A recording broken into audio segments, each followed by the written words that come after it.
What up, people? It's your boy, Iron Letter, and we're here with episode 2 of Den of Vowels. Yeah. It's your boy TJ.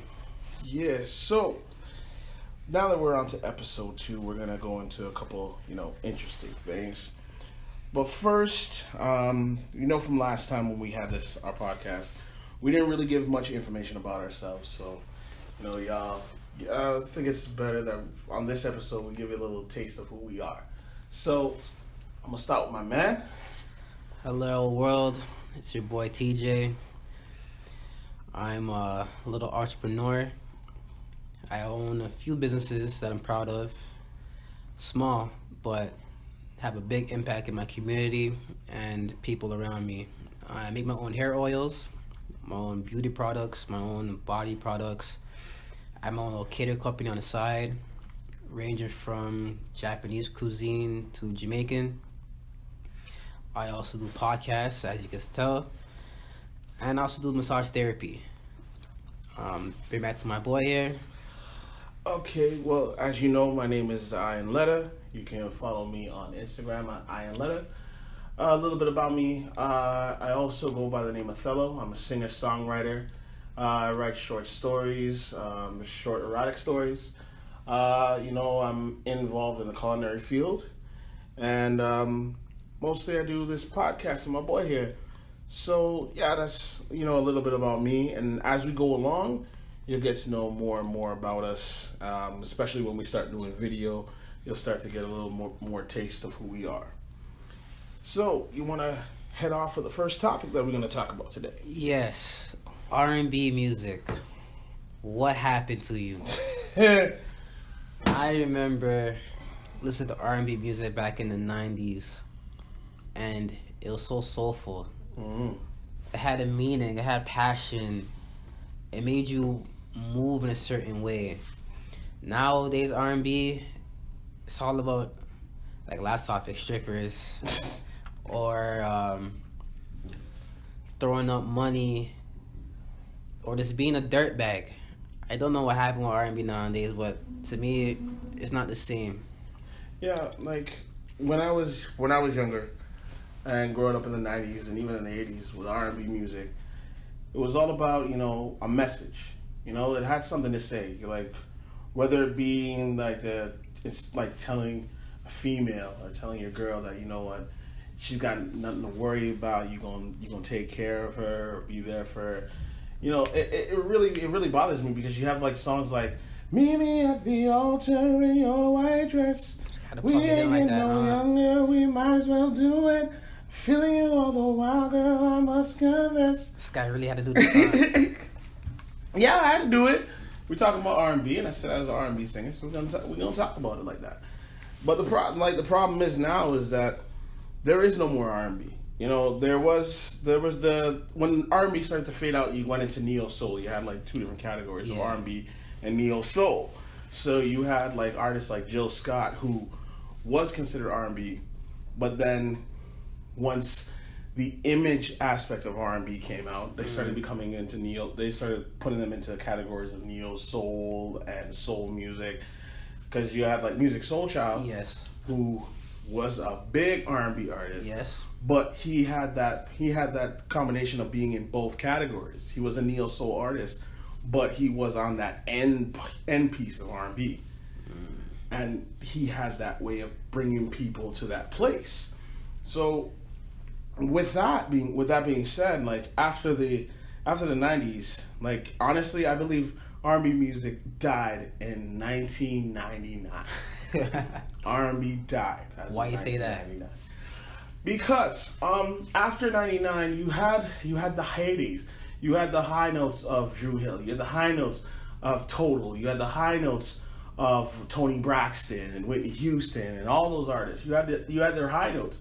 And in 2000, it's just like everything seemed to like start to slowly whittle down, start to slowly go down, especially when the introduction of pop music. Okay.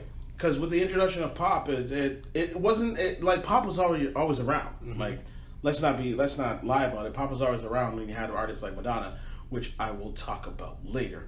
But when you had artists like Madonna and Seal and whatnot, Like you had pop music was there, Okay. but it wasn't popular, right? It was there, but it wasn't as popular when it came to R&B. Then when R&B music changed, you had the when you had the bands like NSYNC, Backstreet Boys, yeah. coming really out to the forefront. It started to kill off a lot of the things that you thought were R&B because they started to get into the categories of rhythm and blues, right? Okay. And then when you had artists like Rihanna and Ashanti. So you're trying to say pop killed R&B? Yeah, pop killed R&B because because the thing about R&B was not like people didn't care about image; they cared about what you had to say. They cared about how your music made them feel, right? The industry was more about we felt more in tune with the music, right? Because we listened to it off the radio. We weren't really caring about the videos. Yeah. Then when videos became popular in the early 2000s, people started to actually visualize their artists. Yes. Right? We started to see their artists. And who was really, like, especially with the male artists, who really was paying attention to the male artists? Females. And who was really paying attention to the female artists? Guys. Mm-hmm. So when we saw, like, when we were younger, when we saw Total, we didn't really see them much. But then when they came out and they were doing their thing, we didn't care. It was just, it was Total. It's all about the voice. Yeah, it was all about the voice. And I'll be honest, when I was younger and I saw Total, I was like, dang. Like, especially, okay, remember Escape? Yes. They were not good looking girls. Oh my god. They were not. People can get mad at me, whatever, I don't care. They weren't the best looking girls. But they could sing. They had voices. They could make you feel something. Total, they had one girl in the group. Okay. One girl that was like, she decent. But if pop killed R&B, why is Michael Jackson considered the king of pop? Because Michael Jackson is not an R&B artist. Michael Jackson was a pop artist. Okay. If you listen to his music, it was not R&B.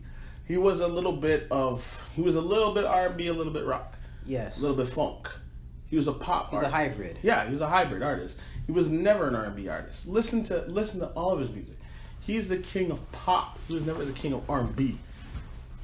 I'll say Billie Jean's kind of R&B-ish. That's what I'm saying. Billie Jean had a little bit of a, because he had swag. He has swag. When he did Billie Jean and you heard the beat start off and you saw the video and we saw him dancing. Yes. The man had swag. He made girls go, oh my god! Made guys cry. Yeah, he made guys cry. Yeah. The man had stuff. When he sang songs like Dirty Diana, that was crazy. The man was crazy. And that's the reason why he was the king. That's why he's the quote unquote king of pop. Mm-hmm. But then you had him, he was in categories of pop music like Elton John, like Madonna, like the Eagles. He was in those kind of categories. He could never be considered an R&B artist, but a lot of R&B artists wanted to be like Michael. Yeah. If you look at one of the bigger R&B artists, Usher, he copied his entire style, Dance moves. his dance moves and everything off of Michael. You look, and when you see that with R&B, it was a trickle down effect from everybody. Drew Hill was a ripoff of Jodeci. Yes, I could 100% agree with that one. They were completely Jodeci. Like when I told people like I sing like I sing like Drew Hill. It's like, oh, so you like Jodeci? I'm like, yeah, I love Jodeci because they're the same thing. Yeah. Right? When Jodeci died off, Drew Hill became the big thing. But then even with the end of Jodeci, you had Casey and JoJo, who were basically Jodeci. Yes. So with them, with R&B after the 90s, it started to die off because people were so busy paying attention to the physical appeal of their artists. Because the mainstream changed. Yes. The whole industry did a total 180. And it became about the looks, not about what they can say, not what they can do. What's about the content anymore? Yeah, because I'm sorry, I know a lot of people love Rihanna. Nope, I'm not one of them. Why don't you like Rihanna? Because she's a one-note wonder. When Rihanna first came out, all she did was one note. Like, I'm sorry, hey, Mr. DJ, come on the replay. Mr. DJ, won't you turn the music? There's nothing. She had no substance. The first time she kind of did something was when she did Umbrella. Okay. Kind of. So you're talking about ranges and stuff like. Yeah, there was no range to her music. There was no range to her stuff. So you say she's more popular because of her look, not her talent? Yeah. Yeah. Interesting. I know, like I said, people aren't gonna like it, but it's true. I believe that Rihanna is popular because of how she looks. If Rihanna looked like, who could I say? Britney Spears? Yeah, if Rihanna looked like Britney Spears, I don't think so. And even Britney was a one-note wonder too. What? Okay, you know what? Britney Spears is the luckiest person ever. Why? Timing. If Christina Aguilera came out before Britney Spears, we would not be talking about Britney Spears. I wasn't really into pop music, so you may have a point there. Cause look, a lot, like even with Genie in a Bottle was a hit song. Yes. Right? But Britney Spears had her hit album before Christina Aguilera. Christina Aguilera was just about timing. If Christina came out before Britney, Christina would have that high status. But Britney just came out before Christina. But right now, people gravitate towards Christina more than Britney, though. Christina's on TV. She's on what? The Voice? Yeah, I think she's on The Voice. She's on The Voice. She's a judge and all stuff. But Britney's not doing anything. No, Britney's not doing anything because she had that nervous breakdown, and then, what really killed Britney is her image. She killed herself with her image. Because when Britney came out, she had the look, the physical look that they wanted. The girl next door. Yeah, she had that sex appeal, that look. Then when she had her nervous breakdown and shaved off her head, she just disappeared. Then Britney came back and she was kind of trying to do the look when she had the whole "Slave for You." Yeah. But then when she did the MTV Music Awards and then she came out and everybody's just like, oh. I forgot all about that too. Because she had the snake on her shoulder, but the body was just not down there. Yeah. And after that, her career just went around. Jeez. But what do you consider to be the king or the queen of R&B from the 90s era to, let's say, 2000 era? Oh, man. Queen of R&B. I say Mary J. Blige. Yes. I say Mary J. Blige. Mary J. Blige was that person that was like, she changed the game. She really changed the game of R&B from the 90s into 2000s, into the early 2000s. She really changed the game. And especially when she was doing songs with hip hop artists, she brought a whole new appeal to R&B. But just like that, she also fucked up. She also messed up because there's a time and a place that the reason why a lot of our old school R&B artists are still timeless is because they knew they had their time. When the time changed, they just stopped. But they still had those hits. They didn't continue on until they started to flop out. They kept themselves going until they had those hits. Yes. And then they just stopped. Then they came back, do a little, hey, what's up? We're still here, like B2K is doing right now, which we all know the reason why B2K is doing their tour, because they ain't got no money. So they're doing their little tour right now. Because look, the rest of the guys, they ain't doing nothing.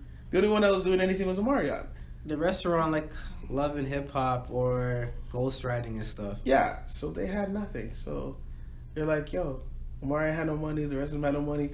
Yo, we're doing our tour, but they're not doing no new songs. They're doing their old stuff. Oh. They're doing their old stuff, which is smart. Yeah, because bangers. They're smart. They're doing their old bangers, and it's just like we had the ice cream tour where you had New Edition and Joe and who else was on there? It was way back in the day, but it's and Boyz II Men were on it too. They're smart. They're coming. They have all these hit albums, all these hit songs. Yeah. They could put on a whole concert with just bangers from their hits. And it's back with, even with New Edition, you have New Edition and you have Belle Biv DeVoe. So you have an entire show right there with just them alone. So they're smart. That's what you need to do. Come out, do a 6-month tour, do your hits, make a little money. Yeah, get your black folk to come out because they're the ones that support you. True. The black folk will come out and support you, and then you can go off and just chill out for a while. Do it again in the next 5 years. Yeah, come back in another 5 years if y'all can still sing. Come back and do it again. But you got people like Mary J. Blige decided to try and do a new thing when, it's 2018, it's 2019 now, trying to do songs, trying to do what the young cats are doing right now. It's like Mary J. Blige is doing the R&B what Madonna did to pop music. Madonna needed to stop long time ago. Finally, she's gotten to the point of understanding that you can stop now. We don't need anything from you. Some people still want to be in the limelight though. Like they want to be with the new times and be hip, and try to make new wave stuff, but they're still in their old ways, which they shouldn't do, especially in Mary J. Blige category. Her catalog alone, you don't need to do anything new. Exactly. Her library is ridiculous. Yeah. Her library is ridiculous. She doesn't need to do anything new. Just like Janet Jackson. But even Janet can do something new because she's a pop artist. She's not an R&B artist. So she can do something new depending on who she's working with. Depending on what she wants to do. It's kind of like Sean Paul. Right now he's doing like pop/EDM music, and he's considered a reggae artist or dancehall if you want to be more technical. Dancehall. He's doing little trap music here and there as a future, but for him, I think it's more acceptable because he wasn't really out there singing or whatever. Yeah, he just had like a good hook or a good outro, and I think that'd be good for like especially for EDM type of music, because his voice is different. Yeah. And that with that being said, like I'm not saying that nobody can go on and do something. Oh yeah. No, I'm not saying that. Like if you're doing a feature on somebody's track or you're trying to do a thing that if it makes sense for what you're trying to do, but make sure it's within your wheelhouse and that you can actually pull it off. Like don't try to pull off something that is just gonna come out and everybody's gonna be like, what the heck was that?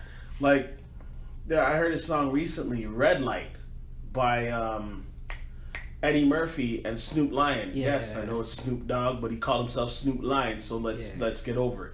But yeah, he got a song with Eddie Murphy and Snoop Lion called Red Light. That is a banger. Yeah. That song is a banger. The beat is wicked. The hook makes sense, and Eddie Murphy's just doing his thing. And people want to say, "Oh, Eddie Murphy, he's not a singer." Yo, Eddie Murphy's been singing for years. Party All the Time. Yeah, Party All the Time is his joint. It's a banger. Like to this day, I still listen to that track. I still miss that track. I love that track. So Eddie Murphy, and then he also did the which movie was it again with Beyonce? He did a movie with Beyonce and Jennifer Hudson. I can't remember the name of it. If you guys remember, just leave it in the comments below so we know, so I can remember what it is. But yeah, he did a movie with Jennifer Hudson and Beyonce, and he's singing in that movie. The man can sing, and like he didn't fake any of it. He sang in that movie. So the man has talent. Yeah. So he can do this kind of stuff. And the fact that he's not in the limelight that much, like as an R&B artist, he can mess around and do different things, just like Jamie Foxx. Yes, I'm about to say that, Jamie Foxx. Yeah, he can mess around and do different things because Jamie Foxx doesn't just sit. He produces his own stuff. Yeah. He makes his own beats. He makes his own tracks. So the man can do his own thing, and I'll mess with Jamie Foxx till thy kingdom come. He can keep doing his thing. I will mess with him. And speaking about NSYNC, I will mess with Justin Timberlake to the day I die. The man, he is unofficially black. Man is unofficially black. Cause look, he is a pop artist who transitioned into R&B, who then can transition between pop and R&B. Do you think it was more easy for him to do that because he was dating Janet Jackson at the time, or he had the link with Pharrell, Timberland, and Jermaine Dupri? I think because he had the link with I think what really put him over, that people were like, yo, I'll mess with this guy, Timberland. Yeah. Timberland certified him. He could mess with anybody he wants because Timberland certified him. Especially on the one track when he punked Britney Spears. Cry Me River. Yes! That track... That beat's hard, though. The beat was hard. Timberland certified him. I think that was the first song that he came out with. Yeah, with Cry Me River. Yo, that track alone was just like, I'm gonna mess with Justin Timberlake. Screw anything that anybody says. You're a black man. The fact that you're like, but what made it jokes when you're watching the video, it's like, yeah, this is hard. This is deep. But you also look like a freaking stalker right now because you're creeping in this girl's house. This is creepy. Well, yo, I rate him because the man can really do some stuff. Okay, now we're gonna have, like, I've been skirting. Okay, people, I've been kind of skirting around this. I've been really skirting around this, but we gotta talk about this. Because we're talking about R&B. Alright. So we gotta talk about this. R. Kelly. Mr. Robert? Yep. We gotta touch on Mr. Kelly, man. Like, I know it's really a controversial subject because of what's going on right now and how people are feeling about R. Kelly. Yeah. And the fact, as soon as I saw that, we're gonna talk about the 90s and the 80s, I'm like, ugh. We can't talk about this without talking about Mr. R. Kelly. So, Mr. Robert. So I want to know how you feel about Kelly when it comes to the. I'm saying outside of him. Okay. How do you feel about in regards to the music? Because I feel that you could separate the man from the music. Yeah, you can separate the man from anything that he does. Music wise, he's been like. He's kind of like an Ice-T or Ice Cube. Yeah. Ultimate ghostwriters for people that people don't really know about. Like, he wrote for Prince. He wrote for Michael Jackson. Like, he wrote for a lot of big artists. People don't they don't know that. Yeah. His music is timeless. Uh-huh. Like, I believe I Could Fly. Dude. It's everywhere. It's everywhere. Dude. You know what I'm saying? Like, his music will never be tarnished or blackballed in my book, in my area, period. He has so much bangers. And if that's the case, the people that he writes for, or used to write for, that music should be blackballed as well. Yeah. Because at the end of the day, it's still R. Kelly's words. It's just somebody else's voice singing it. Yeah. And for me, like, I feel the same way. It's like, you got to be able to separate the man from the music. And the reason why I can say separate the man from the music is because, like, honestly, I hear so many people now saying, like, oh, you got to blackball R. Kelly, you got to blacklist R. Kelly. It's like, look, and I'm sad to say this, it's mostly people who aren't black. Yes. I'm not gonna say like it's specifically Caucasians, but it's like anybody who hasn't grown up with R. Kelly and hadn't grown up with his music and not in the black community feel like it's perfectly okay to blackball him. But I'm just like, look, as black people, I've never liked the man R. Kelly. I've never liked the man R. Kelly. From back in the day, from when he married Aaliyah, and the man is a grown man marrying a child. I was like, yo, this man is a disgusting human being. And how they let him get away with that, I don't know. So I never had any good feelings towards R. Kelly. But his music was top of top. That's why they let it go, because his music was giving people a lot of money and revenue to move around. Yeah. On top of that, he was with somebody that's on the rise. It wasn't like he was with a random like fan or whatever. He was with somebody that's on the rise. Yeah. So they allowed it. Yeah, so they allowed him. And then it's like R. Kelly peed on somebody. It's like, yeah, but then he made the remix to Ignition. Everybody just let it go. Yes. The man made Step in the Name of Love and everybody let it go. Yes. I'm like, he's the one, like, the one thing I said about R. Kelly is, like, he's the one man that can send you to heaven. He can bring you to heaven and send you to hell all in the same album. Trust me. It's like, that's why I say he's a horrible person. Because church people love I Believe I Can Fly, but then they're like, work your body like a snake, man? No. No. Demon. It's a pick and choose. You can't pick you can't pick and choose with R. Kelly. So it's like, do I respect the man? No. Never. I think he's a horrible person. I think Firebun R. Kelly. But I still appreciate what he's done for the music. So you should say you bun Robert. Yeah, Bun Robert. But you love R. Kelly. Yes, Bun Robert. He is the man Robert, done with that. But R. Kelly, the musician, I like your music. I will never say because look, I'm sorry. At the end of the day, if you say that, oh, I hate R. Kelly, and you hear one of his songs come on, I guarantee you'll bounce. You'll bounce to that song. You're not gonna be out at a club and you hear one of R. Kelly's songs come on, like, I'm not dancing to this. Bun R. Kelly. Oh, get out of here. You're gonna dance to it. I'm on the other side. The reason being is because, okay, him marrying a younger girl, that's your first strike. Peeing on underage girl again, that's your second strike. But this cult stuff and training girls and this, that, and third, I don't fault him for that. It's whatever. The reason why I'm saying that because Hugh Hefner was doing the same thing. Hugh Hefner had a house, a mansion with him, with younger girls, probably like probably twice his age, probably even 3 times his age, in that house with him for the whole year. On top of that, he's having parties promoting his girls to other celebrities.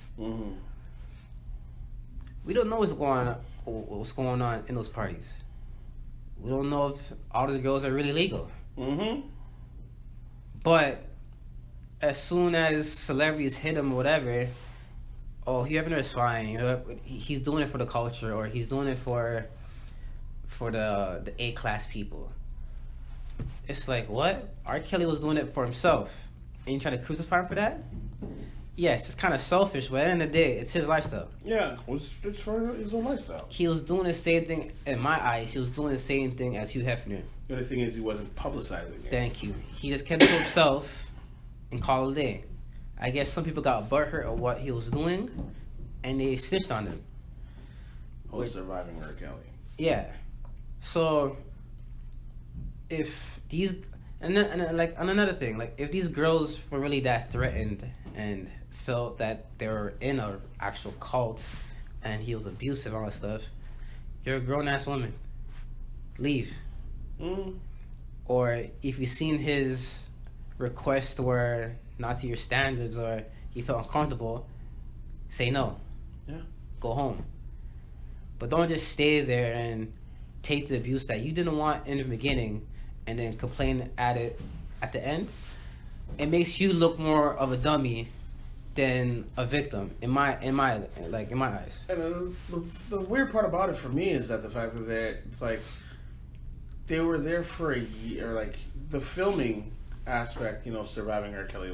They filmed the stuff that he did and whatever. I didn't watch the video, so I don't know all whatever. Me neither. But the fact that they took the time, it's like, oh, they're coming out and saying that he's this and he's that and he's a horrible person and whatever. You stayed for this length of time and videotaped everything he did. So, to me, it's kind of like he's bad, but you're gonna stay because you know that there's a profit to be made off of saying that he's a bad person. It was all for money. It's not like you didn't know that whatever he was doing was bad, but you wanted to make sure that you had a legal case to get as much money out of him as possible. Come on, man. Which is crazy. Nah, I'm not down with that. I'm not down with that. Like, if you came out, if you knew whatever was going on and you bounced and then went to the authorities about whatever happened, then fine. But it's like, sort of could come up. It's this entire Me Too movement that is just making things weird. It's making the whole dynamic for people weird. And like I even said that Me Too is gonna ruin relationships. Me Too is gonna ruin relationships, and it's not even like it's not. Okay, here's why I feel like Me Too is gonna ruin relationships, because the whole fact of like if you put your hand on a girl's shoulder and just be like, hey, how you doing? He assaulted me. And if she says you assaulted her, you're automatically considered, yeah, you did it. Yeah. Nothing you have to say goes anywhere. It's just her word against yours, and whatever she says is the truth. So why is this going to ruin relationships? Is because like a guy's going to want to say like, okay, well, we're gonna go on this date. Yeah, I'm not gonna pick you up. I'll meet you there. It's like, oh, you're not picking me up? Yeah, I don't want to be anywhere where I'm alone with you. I want to be in public places so nobody can say that I did anything. So I'll meet you there. You show up. People are around, so you can't say you did anything because we're in a public place. And then when we're done, you go your way, I'll go mine. I ain't down for none of that. And it's not. And you know, some girls will say like, oh, that's just stupid. Watch, it's coming. You think I'm joking? It's coming because, like, honestly, you can't throw something out there for so long and then expect that there's not going to be any repercussions. And like I'm saying this as a black man. It's like it's worse for us. Oh, 100%. Because we already had to deal with people saying, "Oh, he raped me," and you automatically went to jail. Yeah. There was no thought like even when back in the day when there was before Me Too started, and you know if a woman came and said, "This man raped me," there was a period of a reasonable doubt to say maybe she's making a mistake, maybe she's wrong about it. Let's look into it and investigate, right? Let's see if she's actually being accurate. Yeah. But that was mostly for white people. What if a woman said a black man raped him? You're going to jail. Best believe you're already going to jail. Yeah. How many black men are in death row? Are dead because of stuff like that. Or something he said, or whispers. Yeah. There's how many black people dead because of something like that. There's how many black, and I'm saying this because it's Black History Month. There's how many of us died because of somebody made false accusations. And now with the whole Me Too thing going on right now, it's even worse because now she is considered being truthful, and you have to prove yourself. We already had to deal with that. Yeah.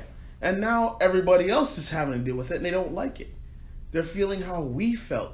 And now it's a big thing of like, oh, that's not fair. It's like, yeah, it's not fair because now it's your turn. You're having to feel how we felt for a number of years after segregation.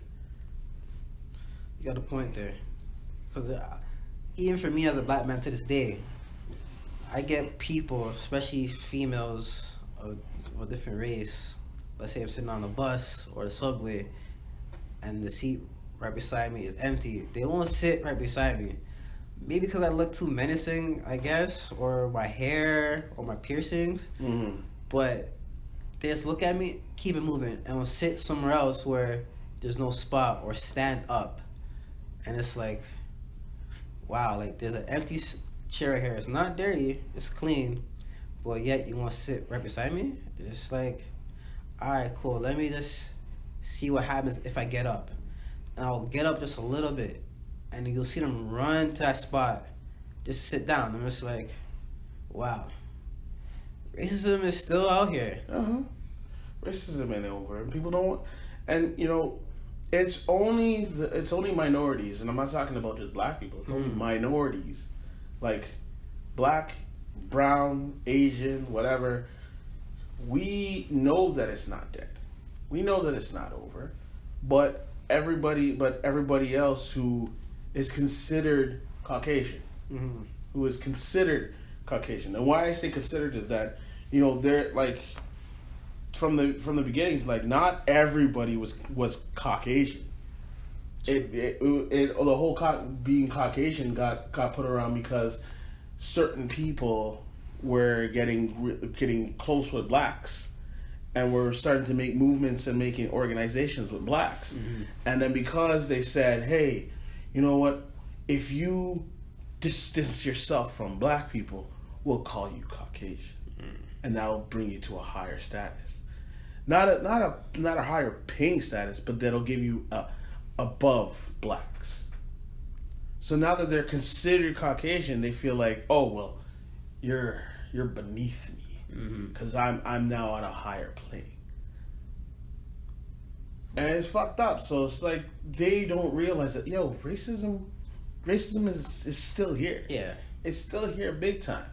And they're the same ones that'll be like, hey, how you doing, bud? How's it going, bud? You okay, bud? But then they'll do or say something, you realize what they're doing, and they'll be like, oh, I'm offended that you would call me racist. Yeah. It's like, I'm not saying you're racist. I'm saying your actions are racist. Yes. Are completely racist. Like I love that one saying. It's like, I'm not racist. I have black friends. That don't mean nothing. Dumb as shit. That don't mean nothing. You can have how many black friends and be the most racist person around. Yeah. Look, how many owners of basketball teams, they love black people because they make the money. Oh, man. But they don't invite none of those black players to their house. And none of them come into their house. Man, I have a point there. It's like, basketball and football, most of these sports now, the athletes are modern day field niggas. Yeah. Modern day field niggas. That's true. But the thing that hurts me the most is racism in our own community. Oh my God, yeah. For example, I have an Asian friend, right? Mm-hmm. So whenever we're in a certain area, I don't want to say the area, but and black females see me with her, they're always like, oh my God, like, why are you with an Asian person? Like, we're not good enough for you? Or, see, this is what happens when black guys don't know their roots. They're with other cultures, and this, that, and third. But it's like when they're with another race, it's because black men are shit. Yeah. And it's like, why isn't it, hey, I like this certain type of people. I'm not racist. I just love Asian people, or I love white people, or I love Middle Eastern people. Mm-hmm. Why has it always had to be you ain't shit because you're not with a black person or a black man? The worst part about our culture and about our history is that we have self-loathing. Mm-hmm. We have self-hatred. Like, we're so busy worried about what we like. Oh, you don't like us black women because we're always being told that we're loud and we're aggressive and we're this and we're that, and so that's why black men can't handle me because I'm too confident. It's like, look, men love confident women. Mm-hmm. Men love women who are self-sufficient. Yes. Independent. Yes. We love that. It has nothing to do with about race or anything. If a black woman can take care of her own, that's sexy. Yes. That's completely sexy. The problem is, and that I feel like a lot of our women don't understand, is that a man wants, like, especially a black man wants to feel like he's needed and wants to feel like he's respected. 100%. Right? If you're going to disrespect, and it's the type of disrespect you do. It's the type of disrespect you might give. Like, if you are giving disrespect in the sense of, like, humiliating him in front of your friends, that's ultimate. Yeah, if you humiliate him in front of your friends or his friends, if you talk down to him like a child, like talk to him like he's a child, disrespect him in multiple different ways, make him out to like he's a punk, like he can't handle you. Yes. Then of course he's gonna not want to talk to you. Of course he's gonna be like, when a guy gets something like that, and especially if it's more than once he wants to stay within his own race, but he gets that over and over again, anybody gets jaded. Yeah. Anybody eventually feels jaded. I've had that kind of disrespect.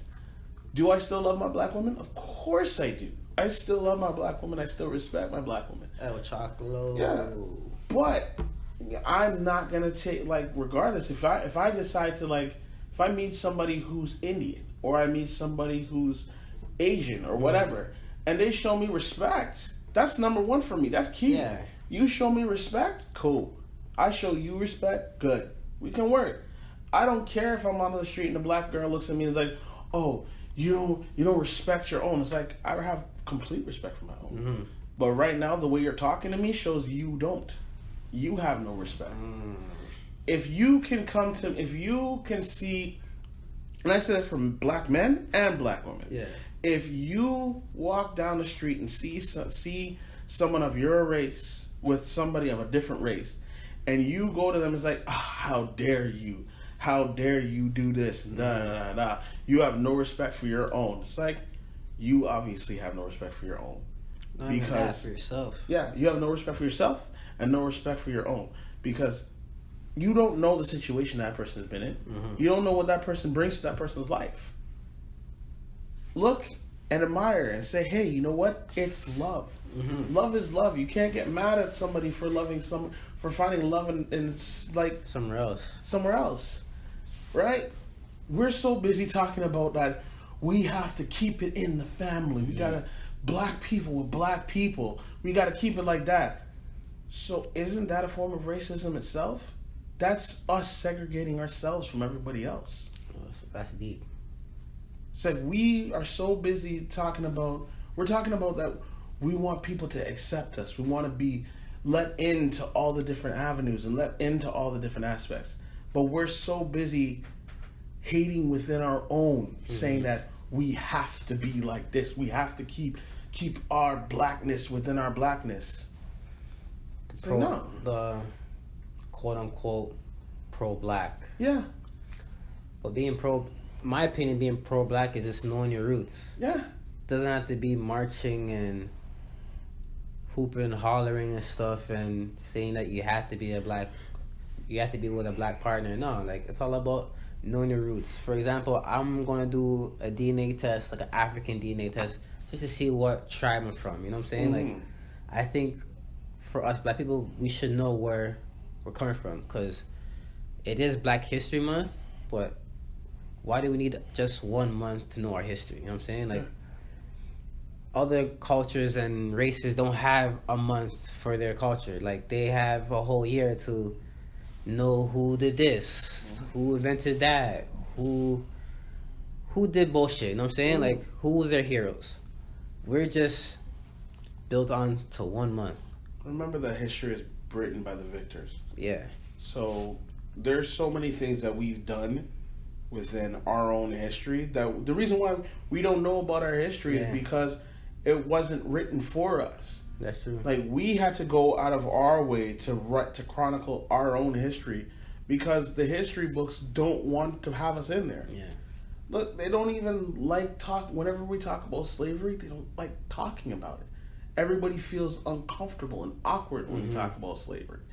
But then you put out a movie like 5 Years a Slave, or whatever years a slave, 10 Years a Slave, and Roots, and it's like, oh my God, it's praising this slavery movie. I'm like, come on, slavery was not good. Yeah. It wasn't something to be praised.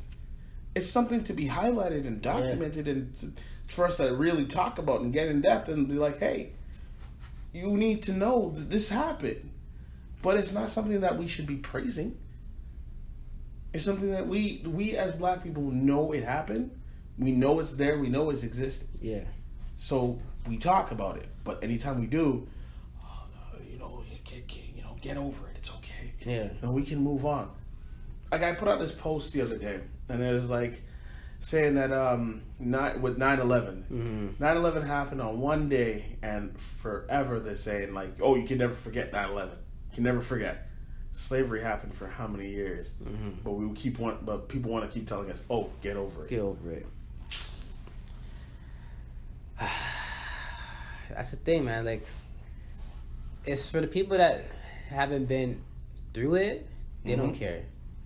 100. They don't care. It's just like, oh, well, I was the one that was your slave master, or I wasn't the one there. My ancestors were. It's a new era now, so just let it be. Just let it be. It's like, no, like, what happened to us, it ruined us. It ruined our race.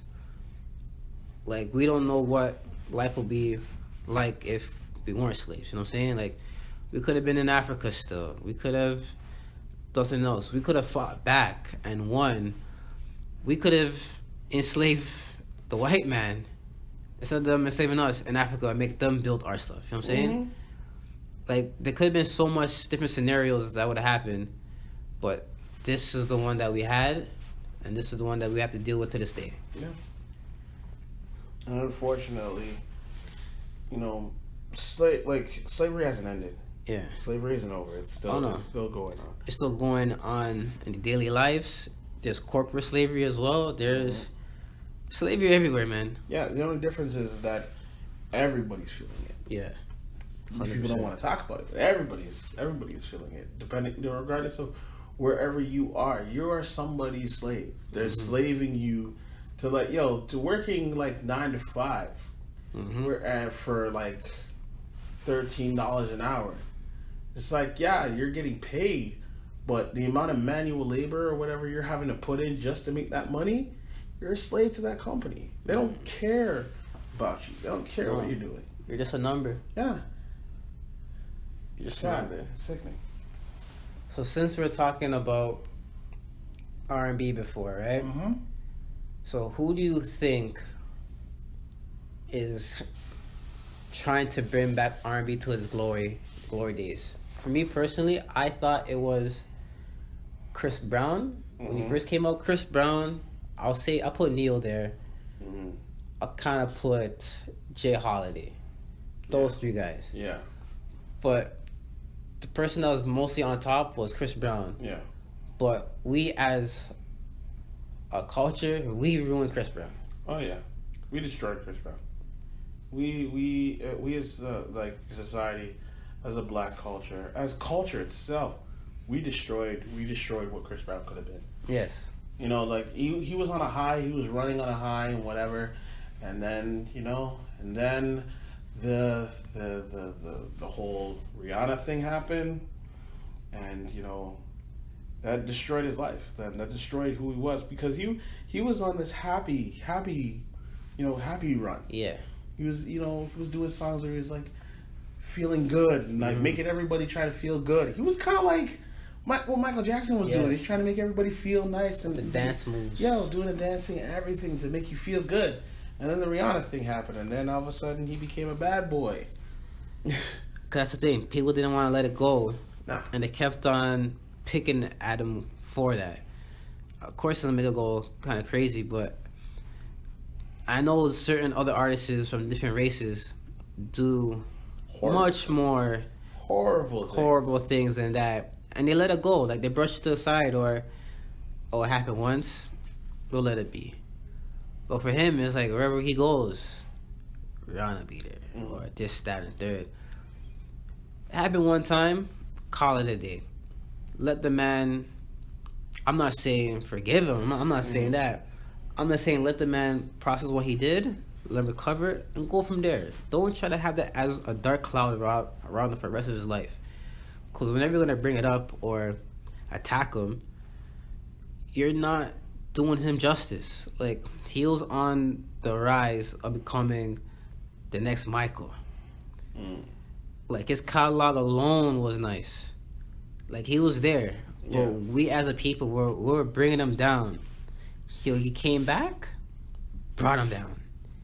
Came back harder, brought him back down harder. To the point, it's like, what's the point of even singing anymore? What's the point of even dancing anymore? Let me just chill if you guys are gonna do me like this.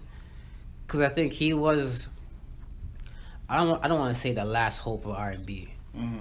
But at that time, the early 2000s or mid 2000s, he was on a high, man. He was on the one that was bringing back R&B to his glory days. And he was a young cat, and I was like, I wasn't really like the saying like, oh yeah, Chris Brown. He was a young cat, and he was like doing his thing. So I was like, I'll give him some props. Just like what's his face, Justin Bieber. I never liked that kid. Never liked him. I was never a quote unquote believer. Wasn't one of them. But then I heard his song "I Just Need Somebody to Love."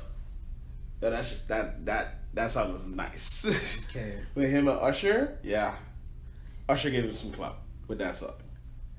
And then he started to do like he did the typical white people things.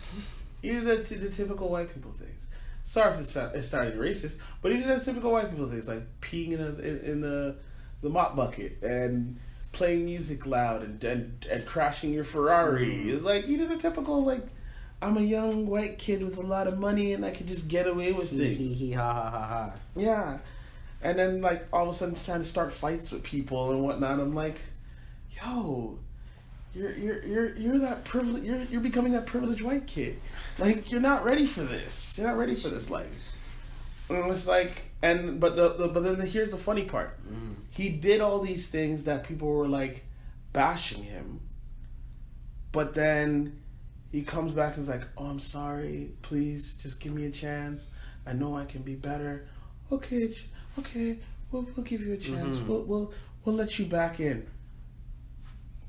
Chris Brown said, yo, I'm sorry. You know, I know what I did. I made a mistake. He took some time away. Yeah. And then tries to say, okay, you know what? I'm going to do my thing. I'm going to try and make a comeback. Yeah. No, Chris Brown. You're not allowed to make a comeback because you hurt our top celebrity. Look, let me tell you something right now. The only reason why Chris Brown's career ended is because he hit a celebrity girl. He hit he hit a black celebrity. If Rihanna was not Rihanna, nobody would have cared. Or, I think it'd been worse if Rihanna was white. Oh, come on now! If Rihanna was white, look what happened to Kobe Bryant. Kobe. And what made it worse for Kobe? He was with a white girl. He was married to a white woman. She's Spanish. Don't matter. She's light skinned. I know she's Espanol, but then she's Espanol, and then he cheated on her with a white girl, and everybody was like, "Oh, Kobe, what are you doing?" I feel like it was our black women that ruined Chris Brown. Like they were the one that was bashing him the most. They were the ones that didn't want to give him a second shot. So like they're the ones that I'm not saying ruined his greatness, but stopped his momentum. Yeah. You know, I feel this is one of the things I feel horrible about is that, you know, a lot of things get stopped, momentum gets stopped by black women, and they don't realize how much power they have to like end somebody's career. Tay Diggs, he had a show on TV called Daybreak. It was way back in the day. That show only went to like I think 13 episodes, and the reason being is because he was married to, like, in the show, his character was married to a white woman. And black women didn't like that. And I shit you not, I read the articles on it, and it's like black women were boycotting the show. They loved Tay Diggs, but then when they found out he had a white wife on the show, and then they researched Tay Diggs and they found out that he's actually married to a white woman in real life. He has a white wife. They boycotted him. You notice how like Tay Diggs was running on a high. Yeah, he was on a lot of TV shows. He was on a lot of shows. He had a lot of movies, and women were loving Tay Diggs. Then they found out that he was married to a white woman, and his career just went down. Fuck, man. Like he still has a career. Yeah, he still can do things, but where he was at, to what happened to him, just because he was married to a white woman, and I think that's bullshit. Yeah, like you can't knock somebody just because they're not with what you like, quote unquote think. That's why I said like you're the most racist people around. Honestly, black people, we're the most racist because we're the ones like we hate when racism is put towards us, but we're the first ones to be racist to our own.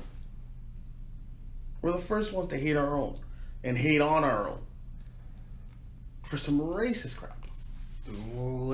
Why do you think that is, though? Jim Crow. Jim Crow and Willie Lynch. Have you ever heard about the Willie Lynch syndrome? Yeah. Yeah, so for those who don't know, the Willie Lynch syndrome was basically this guy, Willie Lynch, back in the day, basically was teaching, like he had his own slave plantation. And he was, like they were trying to keep their slaves in line in America. So they're trying to figure out how to keep the best way of keeping their slaves in line. Willie Lynch taught them that you have to keep separate your slaves. So you have your light-skinned slaves and you have your dark-skinned slaves. You have the muscular slaves and the weaker slaves. And you have basically treat the lighter-skinned slaves a little bit nicer than you treat your dark-skinned slaves. And your dark-skinned slaves stay out in the field. Your light-skinned slaves can be in the house. They're not part of the house, but they can be in the house and serve the master and have a more comfortable life. While the darker skinned slaves stay outside in the field and gotta work the cotton and pick the cotton and do all that kind of stuff. And then you build a divide between them and you build a hatred between the two of them. And then that hatred, like, even though we got freedom, that hatred still stayed. Because, like, there was, like, really stupid in the early 90s. There was this thing where they said all of a sudden, oh, light skin is in. Light skin is in. I remember a documentary like that. Yeah, so all the light skinned people, if you looked at all the celebrities, all the black celebrities that were really getting loved were all the light skinned celebrities. And then all of a sudden in the early, like, when in the 2000s, there was a switch. Dark skin is in. We like our chocolate sisters. We like our dark skinned people. Yeah. So all of a sudden, guys like Taye Diggs, Idris Elba, Denzel Washington. Denzel started getting so much love. Anybody, Forrest Whitaker, all dark skinned artists started getting pure love. I'll say Forrest and Denzel, they're more brown than dark skin. Well, you know, like, look, compared. I'll say Tyrese is a dark skin brother. Yeah, Tyrese is one of them dark skinned brothers. But, you know, I gotta be. Oh yeah, Tyrese as well. Tyrese was one of those guys that was doing the R&B thing too. 100%. He was real big with in the R&B scene. Yeah, but you know, I'm sorry, Tyrese, you killed your own career. It's not anybody's fault. It's not anybody's fault. You know, you killed your career by doing Baby Boy. Baby Boy's like shot you. Like, it propelled you, but it also shot you at the same time. Why are you saying that? Well, because the scene where he's like, yo, I got jumped by some little niggas. That scene made him look like a bitch. Some young guys come and beat you up and rob you. I see what you're saying. And then he's like, I don't know what to do. These little niggas beat me up. And then your boy, who doesn't really seem like he should be that hard. He doesn't have that. He has that unassuming of being hard. Comes, rolls up on them, beats them down, robs them for your stuff, takes his belt off and starts whipping these kids in front of you. Yo, made you look like a punk. Sorry, made him look like a bitch. And he was light skinned. Yeah, he was like, right. And that's the worst part. It's like that he killed he shot himself by doing the Baby Boy. I understand why he did it, because it was a big movie. Yeah. It was a big movie at the time. And then you got beat up by, like, and another thing, you got beat up by Snoop Dogg. Really, dude? Really? You got beat up by Snoop Dogg? You're scared of Snoop Dogg? You're scared of Snoop Dogg. I understand the whole thing about Snoop Dogg being a crib, but you're scared of Snoop Dogg in the movie? He was the villain, the big bat? Get out of here. Get out of here. I'd understand if it was Vin Rames. Yeah. Then I would be like, yo, yeah, you gonna get your ass kicked. It's Vin Rames. But Snoop Dogg? Really? Nah. I do like Latinos. Yeah. Oh, man. But speaking of that, we were talking about the R&B and stuff and this and that and third. I think R&B will come back.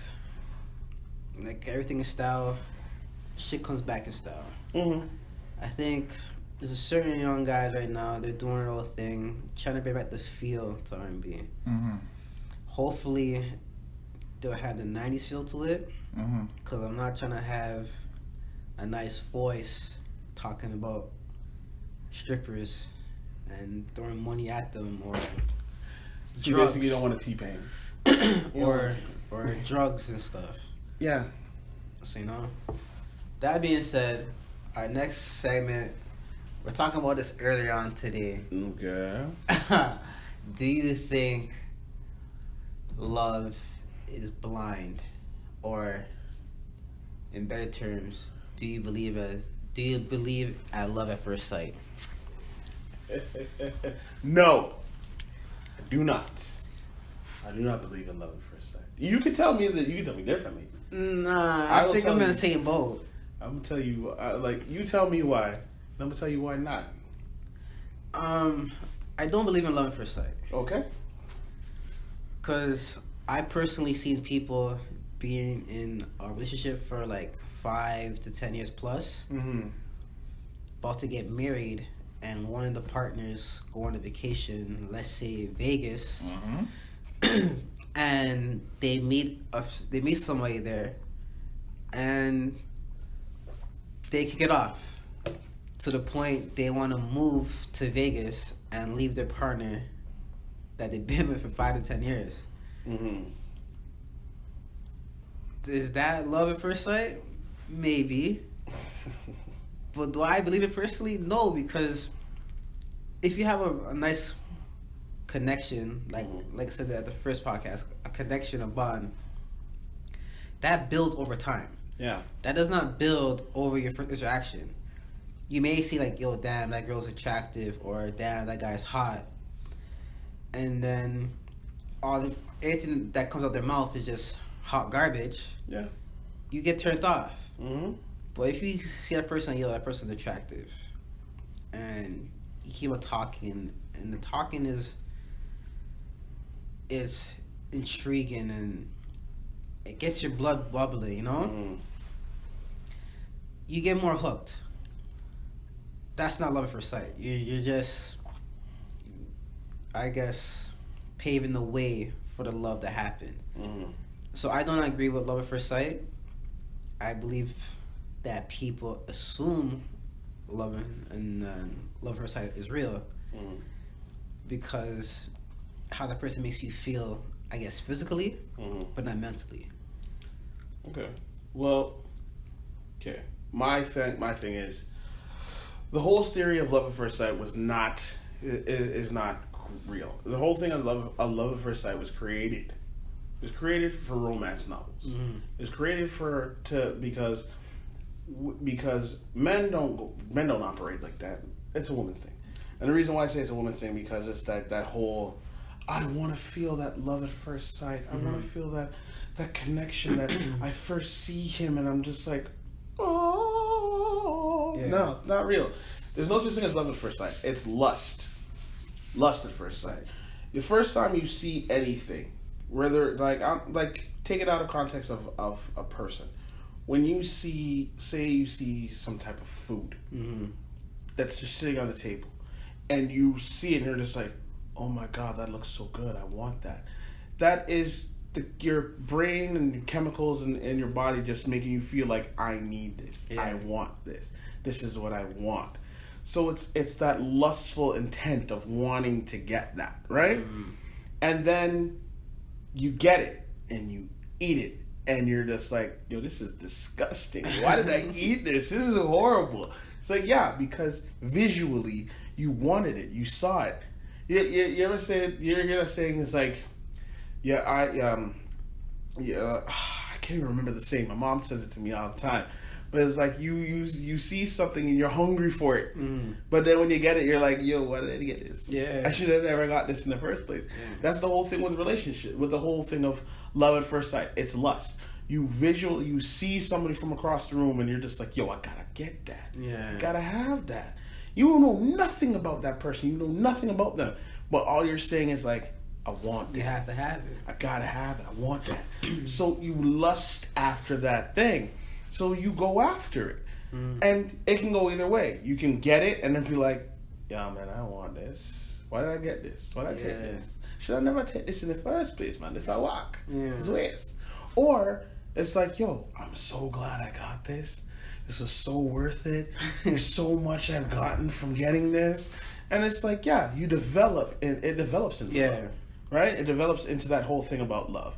When people say it's like, when I first saw it was love at first sight. No, it wasn't. It was, that looked good. It's not love, man. Love is something that develops over time. It doesn't come like one day or like in 30 seconds. Yeah. It's just like you see it and it's like, oh, you want to get, like, for instance, you see a car and you're like, oh my God, I want that. And you look at the price. Hell no! It's like you don't want it anymore after you saw like something that doesn't make no sense to you. It's just like you see somebody, you talk to them, you're like, yo, I want her. You walk up to her and talk to her, and then she opens her mouth and says, brr. You're like, You're turned off. I'm done, guy. I'm done. You're turned off. That being said, there's another topic, or not even a topic, it's a little situation that I'm not going through personally, but it's going through around me. A friend of a friend of a friend? Yeah, a friend of a friend of a friend of a friend of a friend of mine. Do you think it is cool to date your boy's ex?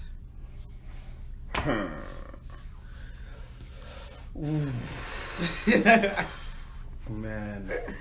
Okay, you know what? That's hard, man. It's actually hard.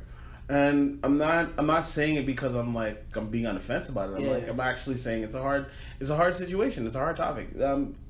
And it's more so around the fact of, okay, if you're dating your friend's ex, if if you went to your boy and was like, yo, I've been friends with you, like if you were friends with her while, they were together, whatever, right? And you're like, yo, hey, I wanna talk to so-and-so, I know she's your ex and whatever, I want your blessing for me to go and talk to her and see if I can develop something. Like if you're actually serious about having a relationship with that person, it's best to talk to your boy and say, hey. And I know it's like some people will be like, oh, well, if you like her, why you gotta be a punk and go to your boy first and whatever. It's like, because he's your boy. Out of respect. It's out of respect. It's not a matter he might say no and feel ways, but if you really like that person anyways, you're gonna do it anyways. But it's just a matter of being upfront and saying, yo, I'm really feeling her. I'm gonna talk to her. I think she wants to talk to me too. So out of respect, I'm just letting you know this is my intention. This is my intent. Now, if you're just going into it just because, wanting the flesh,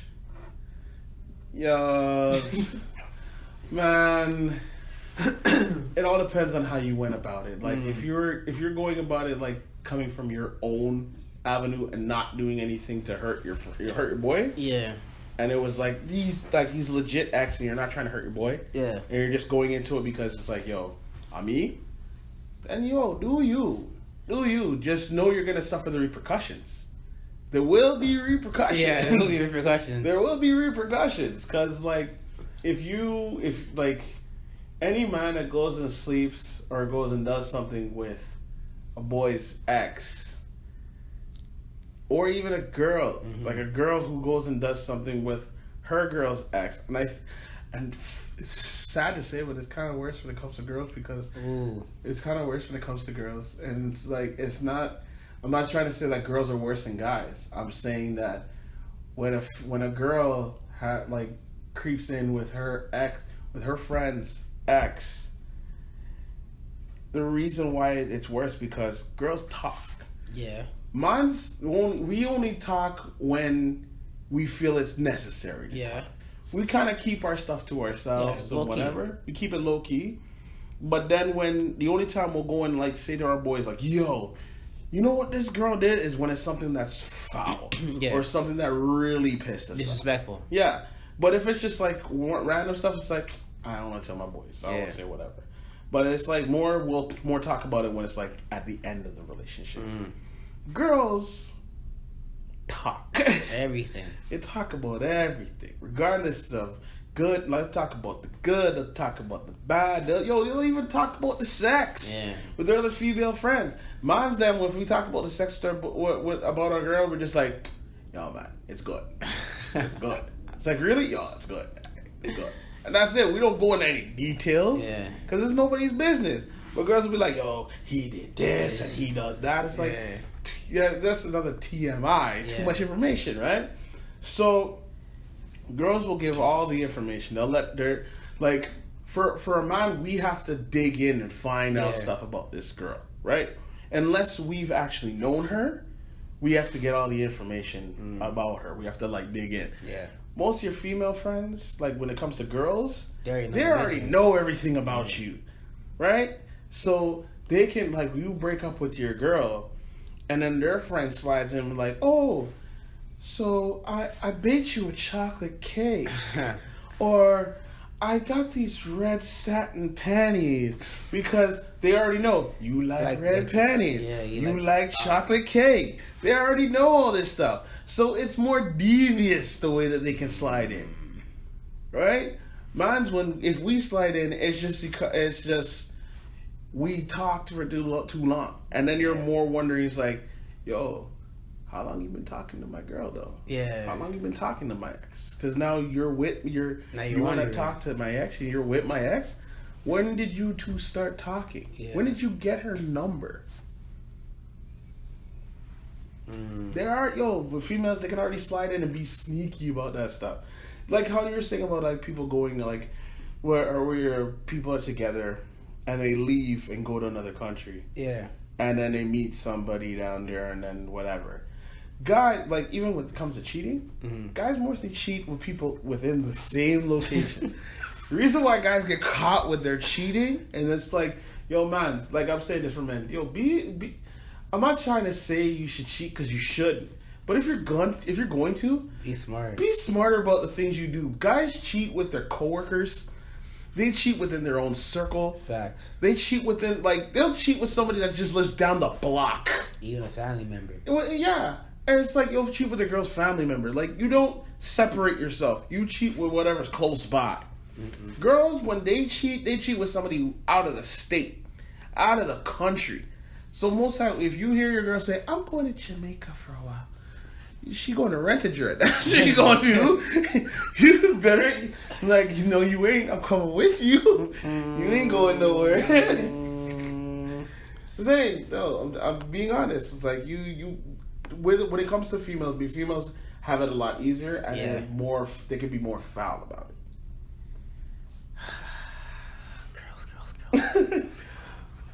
Girls. But to say, like, can you date your ex? Like, your ex's, can your friend date your ex? It's all up to you and how you feel about it. Like, it's perfectly fine to do it. I'm just saying, like, there are repercussions either way of how you do it, because your friend might be cool. Yeah. And say, yeah, it's fine, but realistically, they're not cool with it. Mm-mm. No, nobody's ever cool with one of their people dating their ex. It's just awkward. Yeah. Like, it's super awkward, because let's say you guys have like a big mutual friend circle. You guys go out partying, and instead of that girl being on your arm, she's on your boy's arm, and they're just interacting, kissing and stuff while you're just there chilling. And it's like, some people will like reminisce, like, oh shit, that used to be me and her. Mm-hmm. Now it's me and my boy. But then when, I would say the only plus side, but it's not really a plus side to you, it's more plus side to your boy, is that let's say you guys have an argument or whatever, you know how to give him points or tips how to make her calm. You know what I'm saying? Like, he come to you like, yo, I know this may be awkward to you, but you guys used to date and now she's pissing me off. How do I go from X, Y to Z? He gives you your pointers, boom. You helping your boy out, but on your end, you'll feel a little bit salty. It's like, like, I gotta help my boy out. There's no boundaries. No. Yeah, there's no boundaries. It's and then completely awkward. Then let's say now she has a problem with your friend. 9 times out of 10, she's gonna come to you, like, talk to your boy. He's moving ways. Da da da da da da. It's like, don't you remember that we used to date? It's like, no. Oh, like, yeah. It's like, yo, if you want to do your thing, be my guest, do your thing. Yeah. Just don't bring it to me. Yeah. Yo, I've told, I've told friends, like, not even, like, someone I'm dating. Yeah. Like, somebody I was interested in, but it didn't work out. Me and her didn't work out. And my boy ended up talking to her. Mm-hmm. And I was like, yo, okay, she likes you more than she likes me. That's fine. Mm-hmm. You guys go do your thing. But then she come to me and like, oh, well, your boy's doing blah, blah, blah. I'm like, yo, you can't talk to me about my boy. And like even with him, it's like you can't talk to me about her. Yeah. Yes, I know her and I know you, but I don't want to be the guy in the middle. Yeah. I don't want to be the mediator between the two of you. Feels awkward. Yeah, it's mad awkward because I liked her, she wants you, and now you want me to be the guy in between to like help you with your relationship because I know more about her and I know more about him. Yo, figure your shit out. It's not my problem. If you guys get good, great on you. Yeah. But I'm not gonna be the one to help this. No, you're not the glue. No. You shouldn't be the glue. Because that's just awkward and It's disrespectful. There's no boundaries, and you just feel weird. It's really weird, man. Even thinking about that scenario is kind of weird, to be honest with you.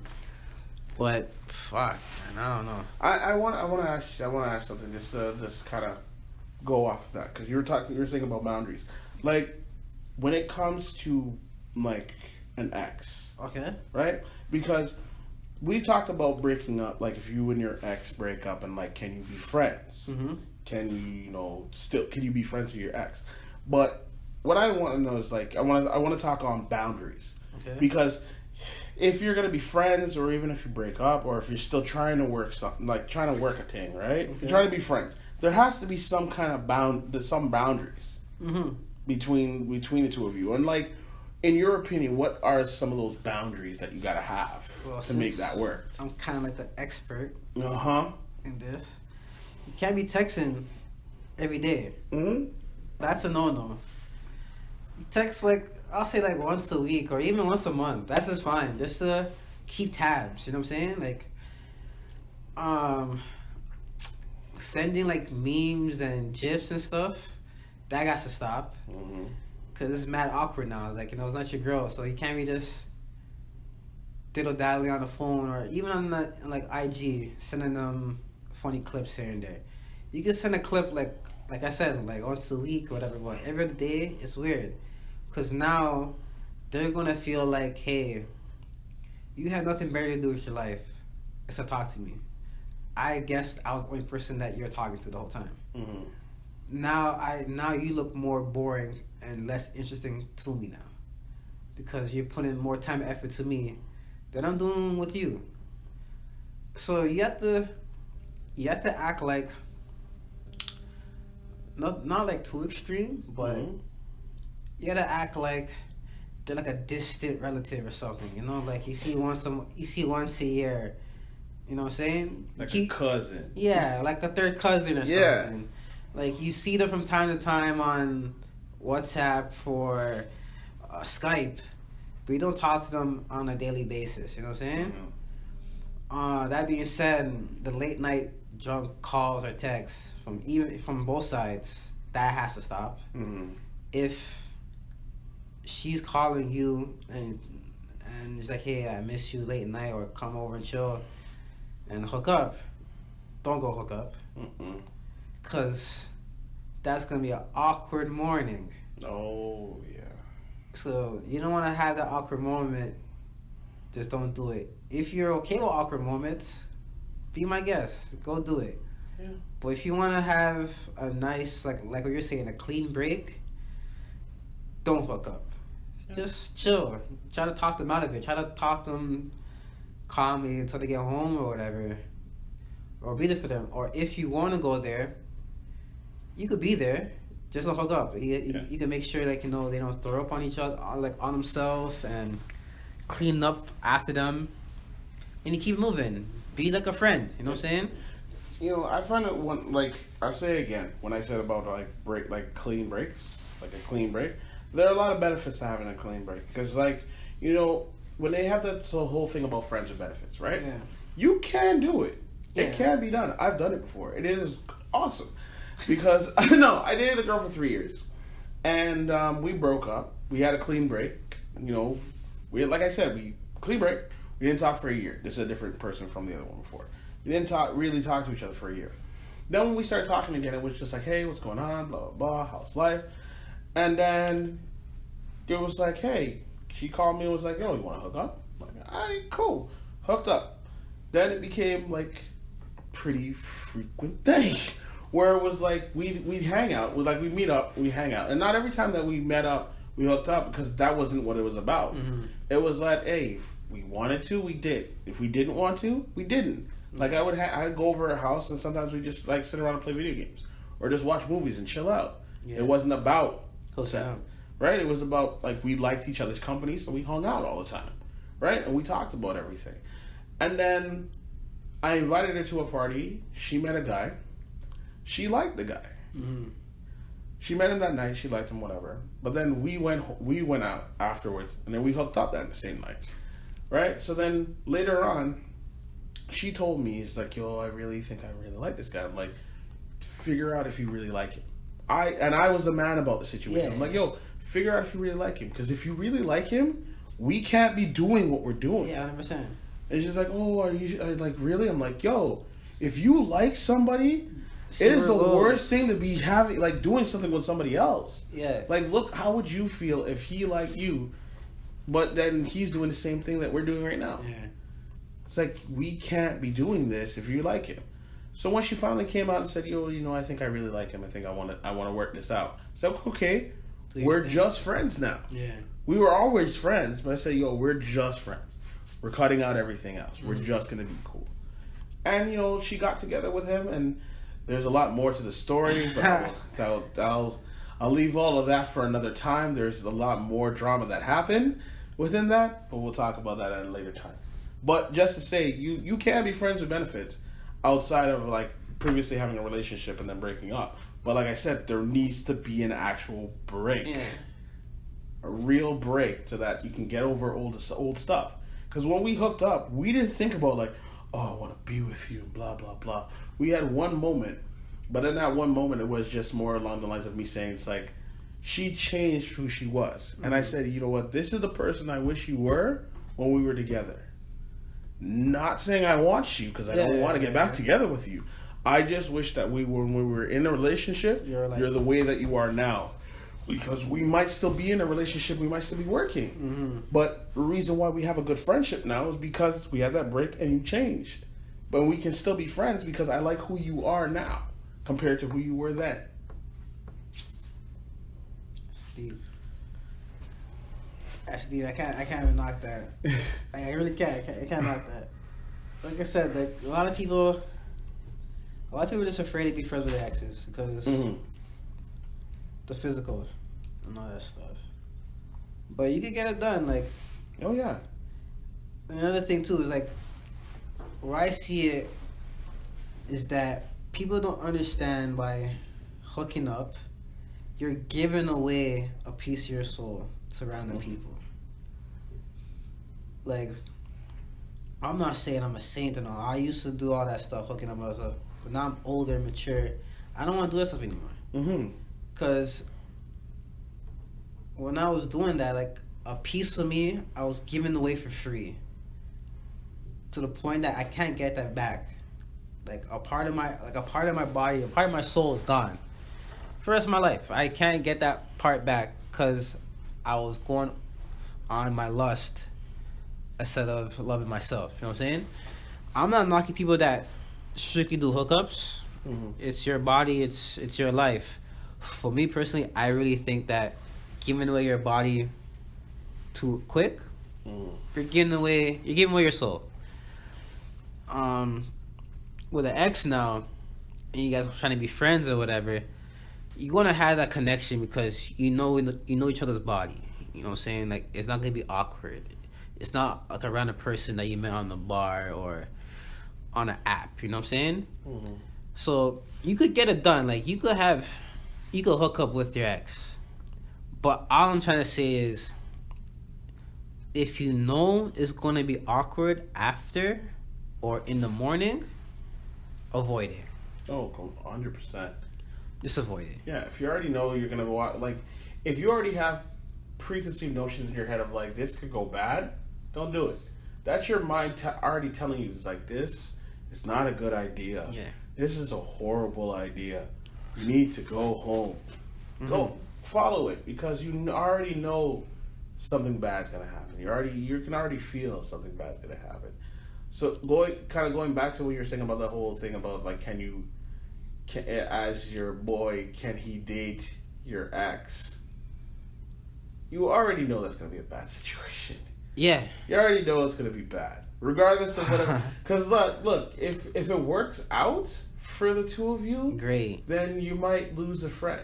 If it doesn't, then you got two people hating on one person now. Oh, I didn't think about that. Because if it doesn't work between the two of them, now you're gonna have your boy coming to you and be like, "Yo, man, why didn't you warn me? Why didn't you let me know about this girl? Da da da da da." It's like, why do I need to warn you? Yeah. Like, you already saw what I went through. Yeah. And now you want to think that it's gonna be different? Like, because really? you're a different guy. And now you got two boys. If if this girl is like a friend in the crew, she has two people hating on her. Yeah. She has two mans kind of looking at her like salty. And then also, do you like as a female in that situation, or even a guy?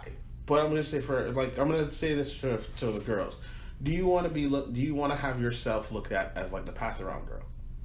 Like a mixtape. Yeah, like one man had a play, and he liked side A but didn't like side B. So he handed the tape over to the next man, and the next man took side B and don't like side A. And then he's like, hand over to the next man. Like, do you really want to be that girl? And the same thing for a guy. Like, do you want to be the pass around dick? Do you want to be considered do you want to be the disposable vibrator? Ooh, that's a hard line. Do you want to be a disposable vibrator? Do you want to be that the one that's like, ooh, I tried this. You tried. Yeah. You tried. Like, no. Like, it's horrible for both people. It's horrible in both situations. Yes, are there benefits? Of course. But there are a lot of fallbacks. Yeah. There are a lot of drawbacks. I'm just saying, like, just don't bother. It's not worth it. People just don't know how to respect their bodies. Mm-hmm. Like, they really don't. They don't know how to say no. They don't know how to build before giving. Mm-hmm. What happened with, like, I want to ask, what happened with your generation? Your generation got real fucked up, man. Because my generation was the one about when you got French kiss, that was like a highlight. It's like, you kissed the girl and that was a highlight. That's like elementary school. Yeah, but it's like, yo, in high school, like, even for us, like, you know, you're in grade school and you kissed a girl. And that was like, oh my God, like, wow, you're the man. Now it's like grade school, you got people going around giving blowjobs in grade school. And if you're getting kissed, it's like, oh, that ain't nothing. That's light work. Yo, she did XYZ to me in the backfield. I'm like, yo, what the hell? When did a blowjob become a French kiss? Like, I want to say, or I want to blame the internet. When in doubt, blame the internet. Yo, I get what you're saying, because, like, look at the difference. With my generation, we didn't have online porn. Yeah. We had to get our porn in magazines. Yeah. And you had to get these magazines in school, and that was where you had your stuff. Mm-hmm. But now it's like your generation had everything handed to them on the silver platter. You can see, you don't have to get these DVDs. Or you go to the corner store. Yeah, you don't have to get the DVDs anymore. You can just go online and just, like, it's right there. Yeah. So sex is right there. I blame the internet, because the internet, it showed us more. Mm-hmm. And on top of that, we had older guys or girls in the area. They'd go to the corner store or whatever and buy magazines and stuff. And then you had, like, the weirder older people that were, like, training the young people how to do stuff. You know what I'm saying? R. Kelly. So we rhyme back. So, like, our generation, like, we were really sexual. Like, by the way we dress, talked. I remember this one phase. It's like a band, or like a rubber band. Yeah. And if you break the rubber band, you have to do what that band, like, does. Oh, I remember. I forgot what it was called. I heard about that. But that was my generation. Like, so girls would, like, literally have, I think it was Blue at the time, and Blue was like blowjob.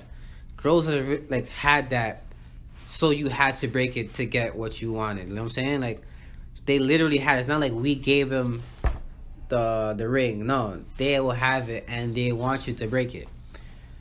That being said, like, it was more I think for us, it was more easier to be sexual active or to get play. You know what I'm saying? Like than your generation. Your generation, you had to put in that work.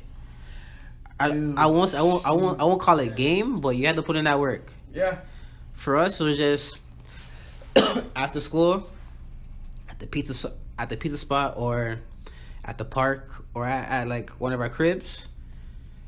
Hey girls, flash us or whatever, and they'll do it. And then from flashing, it leads to something else, and that leads to something else, and into something else, and then boom. That's why like my generation, there's a lot of single parents that are young or already have like 5 kids already, or they've been having kids since grade 8. You know what I'm saying? Like, we were just introduced to sex way too fast. Right. And it's like my generation got introduced to like the aspect of like easy sex. Yeah.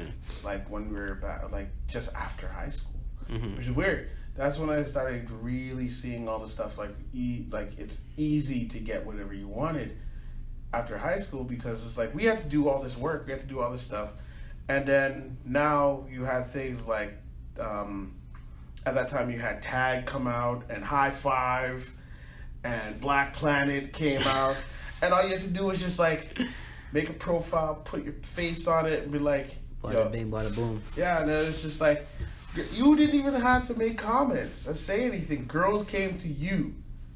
It made it so much easier. That's where the whole catfishing came about. But girls came to you, and you just did just like, okay, cool, whatever, and you just did your thing. You didn't have to worry about any repercussions. But then that being said, because with the internet, you guys had it so much easier that all this stuff was just like done so easily for you. Mm-hmm. And that we had to learn so much. Like, even in high school, which was stupid, that we had to learn how to do computer class, where you actually had to learn how to use MS-DOS. They got rid of that because all the computers now can just do computer language easily. You just have to enter a couple programs, you're good to That's go. it. Right? So you guys had it so much easier compared to us. And it's like, dealing with the internet and whatever, you guys grew up with it. We had to figure it out. We grew up, we're the generation where it was like, here's this new thing, figure it out. And we figured it out and made it work for us. Then when they said, okay, we're going to make it easier because it was too hard for your generation, so we're going to make it so much easier for the next guys. And it's like, I even said to you before, it's like this whole new scene of dating, it's a young man's game. Mm-hmm. It's not our game anymore, man. It's like there's so many women that I see are my age, and they're saying they're finding it hard to date and to find somebody and whatever. And it's one part, unfortunately, y'all are being too damn picky. Yeah, it's high standards. Yeah, your standards are too high, and you're not realistic. Not even saying that your standards are not realistic. You're not realistic. Yeah. You are a fake person. You're not as real as you think you are. But that this like the whole thing has changed up. I was saying it's a young man's game where it's like, it's your time. It's not our time. Mm-hmm. And the fact that there's so many women that are my age that can't find somebody, and men that are my age that can't find somebody, because it's the whole aspect of dating for us. It's like, I don't want to do it. I don't want to go. I don't want to put in that work, because I put in that work. Like, we look at it as like, yo, we put in that work like 20 years ago. Why am I gonna want to put in that work now? But now that works differently now, because that work is not face to face. Yeah. It's through the wire. Yeah. It's a totally different game now. Yeah, we got to text, and it's like you got to find that right way to start off a conversation. Yeah. When our day was just like, hey, what's going on? That doesn't work anymore. We just said, hey. That's generic. That doesn't work no more. Now when you say, hey, it's like, is that all you got? That's all You're you boring. Gotta say? You're boring. You suck. You're whack. It's like, yo, hey, you should just be the, what's up? Nah, that doesn't cut it no more. You have to come with something new out the box. Majority of the time, I hear from females that guys do like corny stuff. Like, they'll send like emojis of... I can't lie, there's one funny one, and I gave the guy super props for this one. Like, he sent the girl like an emoji of him and her, and he had like a a balloon, and the balloon's like in the air, and he goes, "Oh, I'm supposed to get that to you." It's corny, but it's creative. I think it's all about being creative now to seal the deal. But majority of the time, like, I'm not gonna lie, like majority of men on these apps or nowadays, they're just predators, man. Or they're just actors. Like, they'll act just to get the flesh. Once they get the flesh, ciao. Number's blocked, or a different number, or even a different name. Yep. You can never find them again. And then these are the type of guys that are ruining perfect girls or good girls. So when they find the next guy that will treat them right, they don't trust you. Or they don't want to give you the time of day because they've been hurt plenty of times. Which is crazy because there's a lot of good men out there. But girls brush them aside because they're not the player, or they're not a bad boy. They don't have a fancy car. They don't make six figures. This and that and third. There's a lot of good men out there that just wait for a good girl. Like, I know a lot of good men that just get shafted from girls just to use them, or status wise, or just to learn from them. And then once they soak up the knowledge from that person, they're gone. Figured out what they wanted and got what they wanted. Yeah, like, okay, thank you for teaching me that. Now I'm gonna go to an asshole. Yeah. And they go to the asshole, and it's like, it sucks because a good guy, he will learn new skills, probably even learn new language, probably learn skills that will please his woman. I'm not talking about sexually, like mentally, emotionally, like how to talk to her and all that stuff, how to cater to women. And she'll just brush it aside, like, oh, he just too like he's a caregiver, or he just does the same thing over and over again, or I'm tired of this adventurous and spontaneous things. Like, I want somebody that's dangerous, or I want someone that's rude and obnoxious and is gonna yell at me and stuff. And it's like, you have a perfect guy right here. He's here helping you. He's not yelling at you. He's not swearing at you. He's not calling you out your name. He's helping and supporting you and your dreams. But yet that's too boring for you.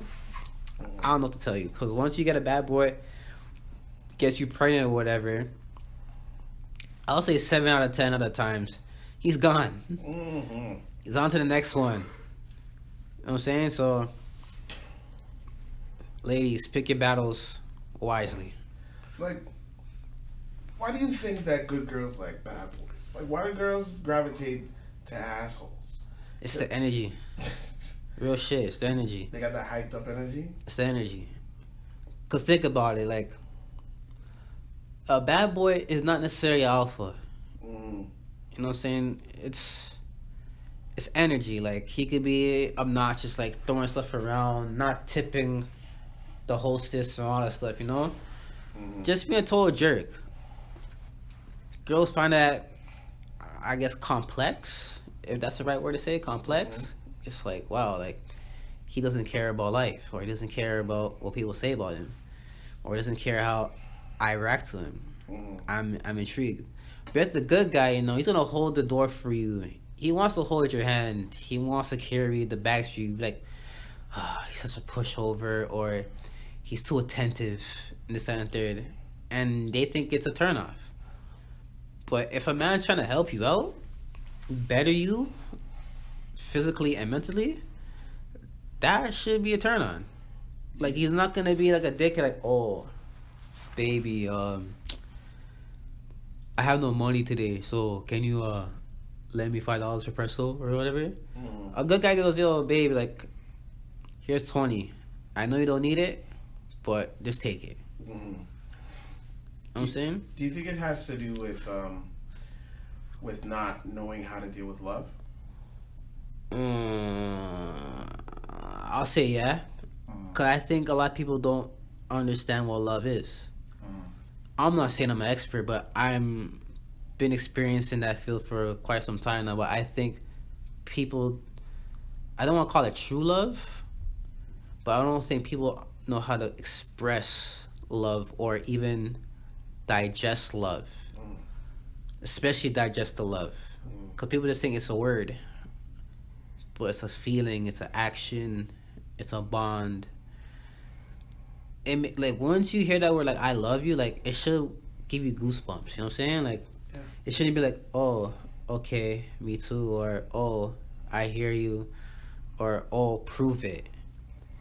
It shouldn't be like that.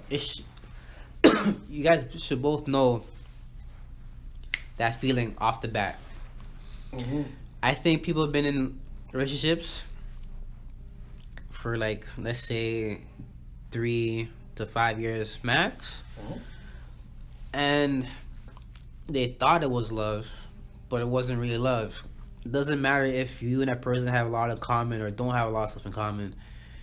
I think it's just the interest level wasn't really there. You're just there with that person just to pass time, or they got you to where you are at the moment, or you're just here chilling until you find the next big deal. You know what I'm saying? Mm-hmm. So I think a lot of people, they fake the love just to get a status or just get a little rush of what it'll be like when they really find true love. I seen, like I said earlier, like, I seen people be in a relationship 5 to 10 years plus. They go on a vacation and boom, they leave that 5 to 10 relationship to a new person that they just met off the plane. You know what I'm saying? So I don't think people really understand love, which is sad because everybody deserves love. Everybody should be loved. In your relationship, even outside of your relationship, like from work, your family members, you should be loved. If you're not being loved, it's sad, and it really hurts you. Like, it will make you feel unwanted, for one. 2, that you don't want to be in no relationship the rest of your life, and you want to be alone. Nobody should be alone. I repeat, nobody should be alone in this world today.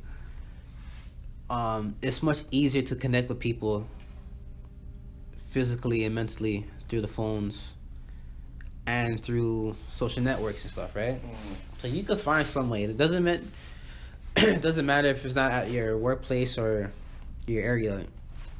You have a conversation with somebody in Japan, Korea, and really kick it off, and then go from there.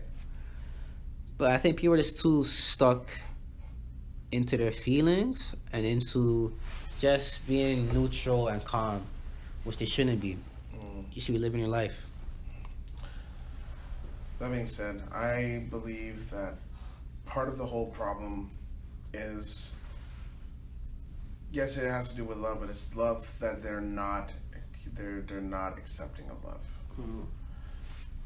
Because, they have someone that's there and that's willing to put in all the time and effort for them, that's willing to take care of them and be there for them and console them through all this stuff. But yet they're like, oh, you're too much, you're too on me, you're too all over me. It's like you don't know how to leave me alone. It's like, but then they'll get with a dude that'll just treat them like shit and just be like, yo, I got time for your shit. I don't want to talk to you. Go away. And then there's like, oh, but he loves me. I'm like, what? He loves you, but you're gonna tolerate it? Okay. There's something okay. We're gonna go into another tangent today. I got another big tangent because it just go on. It just hit me. Okay, I am really annoyed and I'm really tired of the situation of people staying in relationships that they know are not good for them. Like, I get it. Do you want to help that person? Like, especially if they're in an abusive relationship, mentally, physically, whatever kind of abusive relationship. Like, you want to help them, but honestly, you can't. You can only be there for them as much as you want to be. You can only guide them and try to help them out, but you cannot physically get somebody out of a abusive or horrible relationship. You can't do it. And the reason why is their addiction. It's like drinking or smoking or doing kind of drugs. You're addicted to it. And until you're ready to kick that habit, until you decide that that habit is something that you got to kick, you're not going to stop. Regardless of what anybody says to you, you're not going to stop it. And that's what an abusive relationship is. You are going to stay in it. They're going to stay until they decide that they've had enough and they can't deal with it anymore. And all you can do as their friend or their loved one or as their family member is just be there for them through it and be there for them when they decide that they're gone. And remember, you're going to be pissed off with that person. The reason being is because even though they kick it, they're going to pick it up again. They're going to pick it up again. They're going to say, yo, I'm done. I never want to talk to him again. I never want to see her again. And then him or her just says like, you know, I'm sorry. I miss you. I'll never do it again. I won't let this happen again. And they're like, oh, but, you know, he loves me or she cares. And they're going to pick back up with them. And you're going to be pissed. You're going to be vexed. And you're going to say stuff like, you know what? I can't be there for you. I can't deal with this. Your job is to still be there because every habit is hard to break. You fail more times than you succeed. You will go through 5 failures for that one success. It's just like having a business. You'll go through many different businesses failing before you find that one that succeeds. You'll have how many relationships fail before you get that one success. You'll have many different people that deal with abusive relationships that they'll fail and fail time again to get out of it until they finally say, I'm done. Be there for them when they're ready to say, I'm done. And when they really decide that they're done. Help them walk away. Yeah. That's the biggest play you could do, walk away. Yeah. It's the biggest play. Well, that wraps up episode 2. Hope you guys enjoy it. Leave comments, subscribe, watch our IG page for daily posts about life, some funny memes. I'm not gonna lie to you, some fire memes, and some like personal knowledge to help you from your daily lives. You know, we all go through some stuff. So what we post on our IG just to uplift you. If you're going through a bad breakup, you're having hard times at work or at home, or your partner is rubbing the wrong way, our page can help you with that. We have a lot of good insight from us, especially poetry as well, just to put you in a nice mellow mood. Once again, thank you for listening. Episode 2. It's your boy TJ. It's your boy Ian Letter. See you guys episode 3. Hopefully we get our damn equipment.